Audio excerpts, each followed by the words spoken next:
इस कार्यक्रम का समापन और जिस कार्यक्रम के लिए आप बैठे हुए हैं, सर्वप्रथम हम नमन करते हैं तथागत गौतम बुद्ध को, संत रविदास को, संत कबीर साहब को, संत गाडगे को, पेरियार को, बाबा साहब डॉक्टर अंबेडकर को, मानवर कांसीराम को, ज्योतिबा फूले, फूलन देवी सावित्रीबाई फूले, फातिमा शेख और पेरियार ललाई सिंह यादव, बाबू जगदेव कुशवाहा जैसे तमाम महापुरुषों को, जिनके संघर्ष के वजह से आज हम लोगों को माइक और मंच दोनों मिला है। और एक बात मुखिया जी अभी कह रहे थे तो मुझे याद आया, बाबा साहब डॉक्टर अंबेडकर ने 26 नवंबर 1949 ईस्वी को एक किताब लिखा। उस किताब का नाम है भारतीय संविधान, कॉन्स्टिट्यूशन ऑफ इंडिया। बाबा साहब ने कहा कि आज मैं राजा के जो रानी होती है, जिस पेट से राजा पैदा लेता है, उस पेट का ऑपरेशन कर रहा हूं।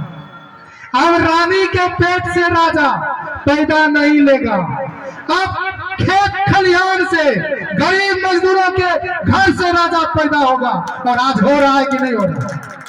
आज यदि राजतंत्र होता, भारत का संविधान भारत में लागू नहीं होता, तो राजा का बेटा ही राजा होता, चाहे वो लंगड़ा होता, अंधा होता, बहरा होता, उसके आंख से मटेरियल निकल रहा हो कि नाक से मटेरियल निकल रहा हो कि वो कान से मटेरियल निकल रहा होता, राजा वही होता। लेकिन आज कोरियापट्टी का राजा राजेश कुमार यादव जी है, भारत का राजा नरेंद्र मोदी जो चाय बेचने वाला है, और बिहार का उप मुख्यमंत्री जिसका बाप मजदूरी करता था, भैंस चराता था, लालू यादव का बेटा है।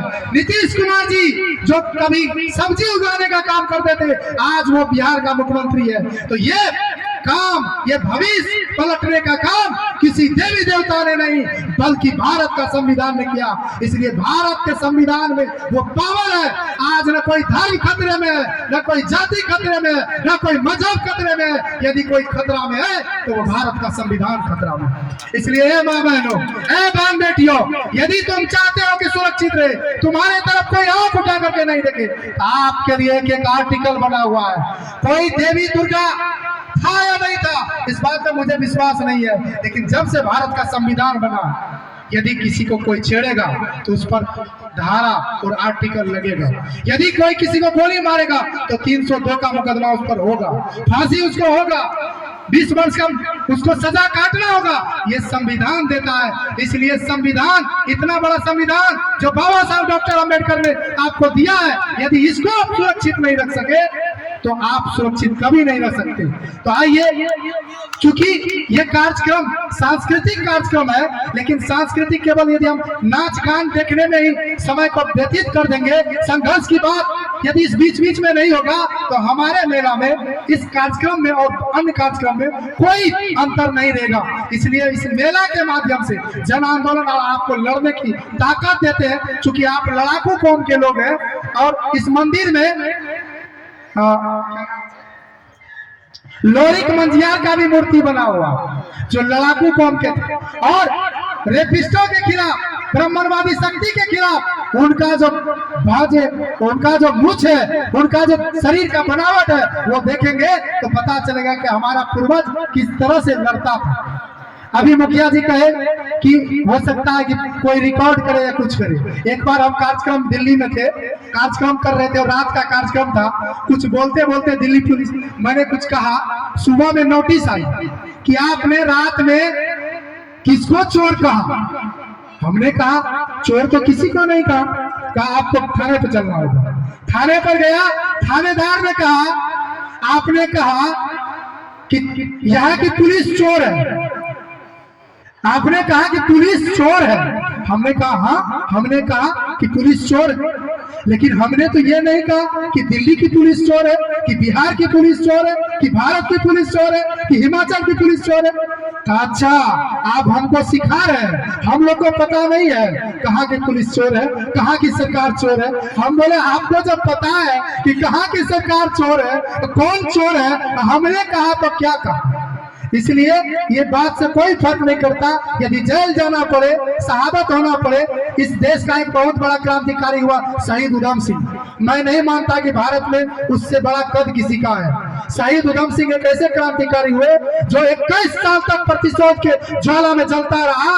और जनरल डायर, जिस तरह से अभी मेला लगा हुआ है पंजाब में, बैसाखी का मेला लगता है, चारों तरफ से गेट बंद था और सभी लोग आंदोलन, उस समय डॉक्टर सैफुल्लाह का अरेस्टिंग हुआ था, उसके खिलाफ आंदोलन चल रहा था। उसी समय general Dyer, Michael O'Dwyer आया और गोली चला दिया एक साथ। जैसे यहाँ कुआं है, उस कुआं से 100-150 लोगों को जिंदा निकाला गया था। लोग डर के मारे कुआं में कूद जाता था।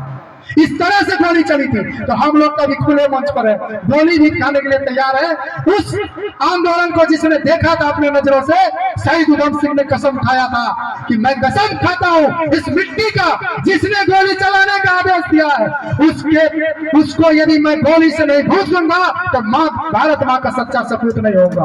और उन्होंने 21 वर्ष तक उसके लिए जूता बनाया, अंग्रेज का दलाली भी करना पड़ा तो किया, अंग्रेज के यहाँ उसके जूता में पॉलिश लगाया।